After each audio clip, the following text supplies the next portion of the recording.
सामने एक नया क्वेश्चन लेकर आए हैं। ये देखिए एक नया क्वेश्चन है मेरे पास कि मेरे पास एक एरे है और इसके अंदर डेटा डला हुआ है। तो ये एरे न्यूमेरिकल है। इसमें आप स्ट्रिंग एरे भी ले सकते हैं, कैरेक्टर बेस भी एरे ले सकते हैं।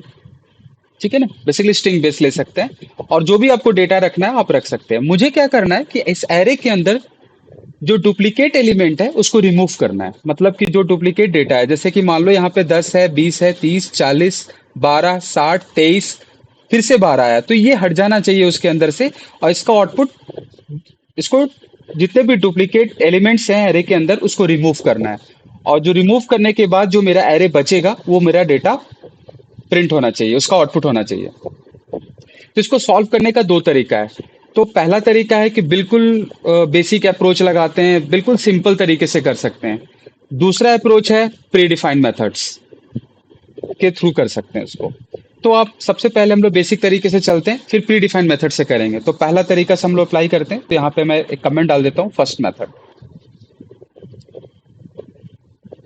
तो इसको कैसे सॉल्व कर सकते हैं, तो यहाँ पे देख लीजिए। सबसे पहले मैं क्या करूंगा, एक नया वेरिएबल लूंगा, आउटपुट। ठीक है, ये ब्लैंक एरे है। ठीक है, देखिए कोई भी क्वेश्चन को अप्रोच करने का सबसे पहला तरीका है कि आप जब भी कोई अप्रोच करें तो पहले आप एक फंक्शन जरूर बना लें, है ना। तो मैं ऊपर एक फंक्शन बना लेता हूँ, फंक्शन, और इसको यहाँ पे मैं ऐसे कर देता हूँ। ठीक है, और ऐसे। तो ये बेसिकली इमीडिएट इन्वॉकिंग फंक्शन है, सेल्फ इन्वॉकिंग फंक्शन भी बोलते हैं इसको। ये अपने आप कॉल हो जाएगा। तो ये बेटर तरीका है, फंक्शन के अंदर रखते हैं। तो सबसे पहले इसको मैं ऊपर कमेंट कर देता हूँ यहाँ पे। अब नीचे चलते हैं। तो मेरे पास क्या हुआ, एक एरे है। ठीक है, ये एरे। अब इसको इसके अंदर से डुप्लीकेट एलिमेंट रिमूव करना है। तो सबसे पहले मैं क्या करूंगा, एक नया वेरिएबल लूंगा, आउटपुट, और उसको एक ब्लैंक एरे डिक्लेयर कर दिया कि अब इस एरे में कोई एलिमेंट मौजूद नहीं है। अब मैं एक लेट नाम का वेरिएबल लूंगा। ठीक है, इसके अंदर लूंगा INC इक्वल 0। ये बिल्कुल बेसिक अप्रोच से मैं अप्लाई कर रहा हूँ, प्री डिफाइंड मेथड यूज नहीं करूंगा। तो INC इक्वल 0 ले लिया। ठीक है, अब मैं यहाँ पे एक लूप चलाएंगे, फॉर लेट I इक्वल 0 से लेकर I less than ARR dot length तक I प्लस प्लस। ठीक है, इसके बाद इसके अंदर मैं इफ का एक कंडीशन चेक करते हैं और लिखते हैं कि ARR डॉट इंक्लूड्स। ठीक है, इसके अंदर मैं लिख रहा हूँ ARR डॉट इंक्लूड्स।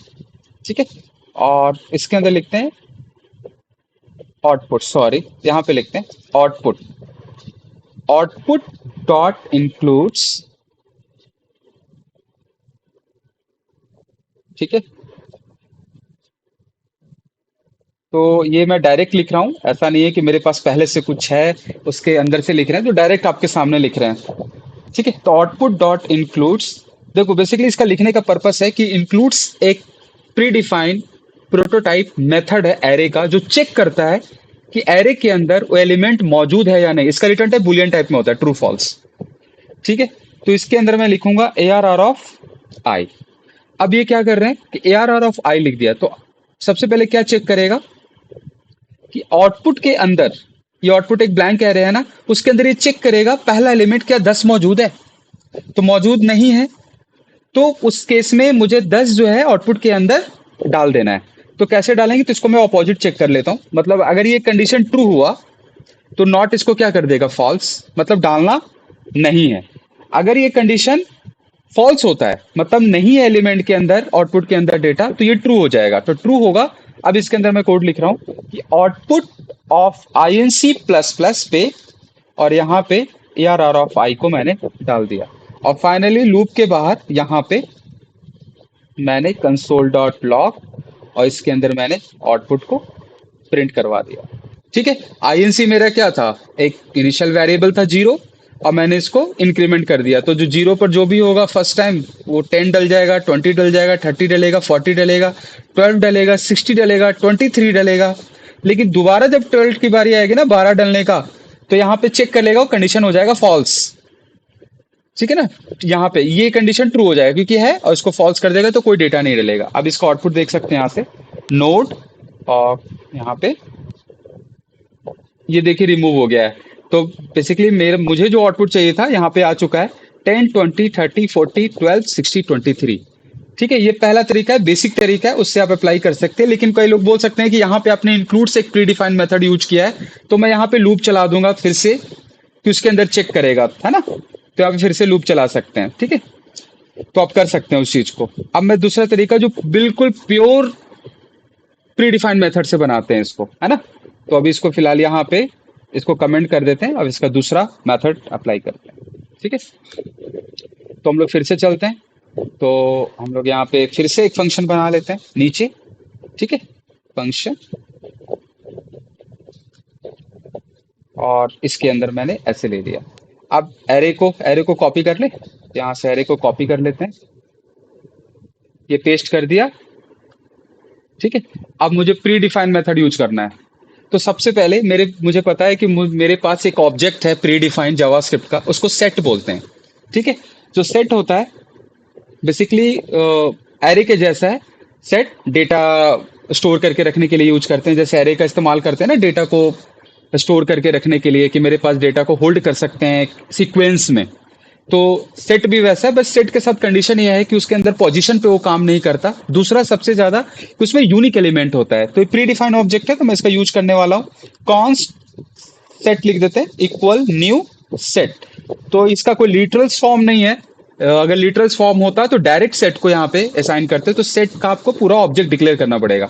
इसको बोलते हैं ऑब्जेक्ट, बेसिकली ऑब्जेक्ट का इनिशियलाइजेशन। ये ऑब्जेक्ट है मेरा, ये मेरा रेफरेंस है उसका। तो यहाँ पे सेट है, इसके अंदर सिंपल डायरेक्ट मैं एआरआर को डालता हूँ। तो सेट क्या करेगा, तो एआरआर के अंदर जो डुप्लीकेट एलिमेंट है ना, ऑटोमेटिक रिमूव कर देगा। तो जिसको मैं यहाँ पे प्रिंट करके दिखा सकता हूँ आपको। तो यहाँ पे मैंने सेट को प्रिंट करवाया और देखते हैं यहाँ पे कुछ प्रॉब्लम है। हाँ, एफ हो गया है लॉक के जगह पे। तो फिर से यहाँ पे मैं क्लियर कर देता हूँ ऑफ। यहाँ पे ये देखिए आउटपुट। तो सेट जब प्रिंट हुआ है ना, तो 10 20 30 40 12 60 23 डायरेक्ट एक लाइन में हो गया। बट ऐसा बोल सकते हैं कि मुझे तो आउटपुट एरे में चाहिए था, आपने तो सेट में प्रिंट कर दिया। अब मैं यूज करूंगा एक और मेथड। उस मेथड का नाम क्या है बताता हूँ। मेथड का नाम है, एक स्टैटिक मेथड है एरे का, प्री डिफाइन है। मेथड का नाम है फ्रॉम, एरे डॉट फ्रॉम। ये एक मेथड है और इसके अंदर पास कर देंगे सेट। ये मेथड बेसिकली क्या करता है, एक सैलो कॉपी, एक एरे जो भी हम पास कर रहे हैं ना, उसका एक सैलो कॉपी जनरेट करके देगा मुझे, ठीक है। तो कॉन्स्ट एक्स वाई जेड में हम लोग प्रिंट करवा लेते हैं और यहाँ पे लिखते हैं console dot log X Y Z को प्रिंट करवाते हैं। और ये मेरा क्वेश्चन सॉल्व हो गया, है ना। बिल्कुल प्री डिफाइंड फंक्शन से कोई लूप चलाने की जरूरत नहीं पड़ी, डायरेक्टली आप इसको सॉल्व कर सकते हैं। 10 20 30 40 12 60 23। ये स्ट्रिंग पे भी काम करेगा, सभी पे काम करेगा। आप डायरेक्ट ये वाला अप्रोच लगा सकते हैं। अगर आपके पास इंटरव्यू में ऐसा पूछा जाता है कि आपको प्री डिफाइंड मेथड यूज कर सकते हैं और आपको रिमूव करना है, तो आप ये वाला अप्रोच से कर सकते हैं। अगर आपसे बोला जाता है नहीं, आपको प्री डिफाइंड मेथड यूज नहीं करना है, तो आप इस तरीके से कर सकते हैं। लेकिन इसमें इंक्लूड से एक प्री डिफाइंड मेथड है, उसको आप रिमूव कर सकते हैं। मैं अगले वीडियो में लेकर आऊंगा आपके पास कि कैसे करेंगे उसको, ठीक है। तो ये चीजें हैं मेरे पास, सिंपल से बन गया। लेकिन फ्रॉम एक मेथड है, प्री डिफाइन है, ठीक है। स्टैटिक मेथड है। स्टैटिक मेथड में होता है कि डायरेक्ट एरे के नेम से कॉल होता है मेथड, ठीक है।